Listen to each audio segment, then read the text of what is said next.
আসসালামু আলাইকুম গাইস, সবাই কেমন আছেন? আশা করি আল্লাহর রহমতে অনেক ভালো আছেন। আমি আপনাদের দিয়ে অনেক ভালো আছি। দেখেন, আজকে বাসায় বাচ্চাদের জন্য কেক বানানোর প্রস্তুতি নিচ্ছি। আমি 3টা ডিম দিয়ে সামান্য একটু লবণ দিয়ে যে ডিমটারে মিক্স করে নিলাম, তারপরে যে চিনি দিয়ে দিলাম, যে যতটুকু পরিমাণ চিনি দিতে পারেন, যে মিষ্টি বেশিও খায় কেউ কমও খায়। তারপরে যে এখানে খাওয়ার বেকিং সোডা দিয়ে দিলাম একটু সামান্য, বেশি দিনে। তারপর সবগুলো আবার এই যে মিক্স করে নিচ্ছে। দেখেন বন্ধুরা, আজকে আমার গলা প্রচণ্ড ব্যথা, তাই কথার আওয়াজটা বেরোতেছে না, আপনারা কিছু মনে করবেন না। মিক্স করা শেষ, এরপর আমি একটু একটু করে আটা দিয়ে মিক্স করতেছি। যে 2 কাপের মতো আটা দিয়ে দিলাম। তারপরে যে সম্পূর্ণ মিক্স এটা হয়ে গেল। দেখেন এই যে মিক্সটা এরকম হলো। তারপর দেখেন, নতুন পদ্ধতি আপনারা বানান কিনা আমি জানি না, কিন্তু দেখেন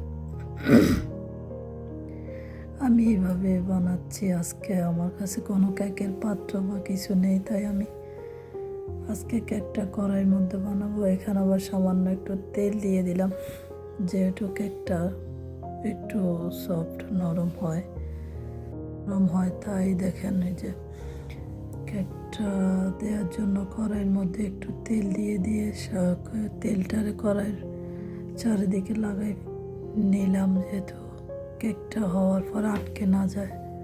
তারপর দেখেন মিশ্রণটা আমি দিয়ে দিচ্ছি।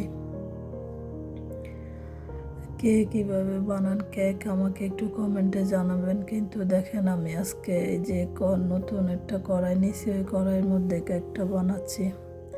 মিশ্রণটা দেওয়া শেষ হয়ে গেছে। এরপর আমি যে একটু একটু করে কিশমিশ গেঁথে দিচ্ছি কেকের মধ্যে, আর বাদামের কুচি কুচি করে ছোট ছোট করে যে দিয়ে দিচ্ছি উপর দিয়ে ছিটে। তারপরে যে ঢাকনা দিয়ে চুলার উপরে বসাই দিলাম।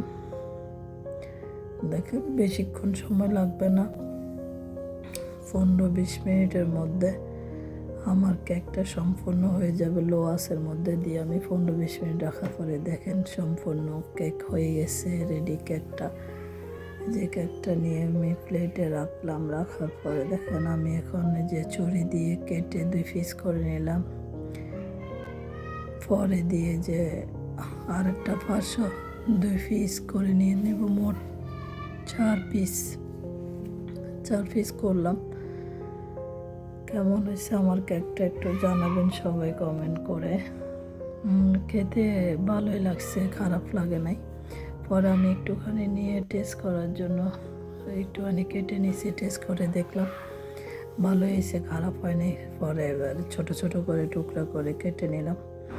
বন্ধুরা, আমার বলার জন্য কেউ কিছু মনে করবেন না। ভিডিওটা এই পর্যন্ত, সবাই ভালো থাকবেন। আল্লাহ হাফেজ।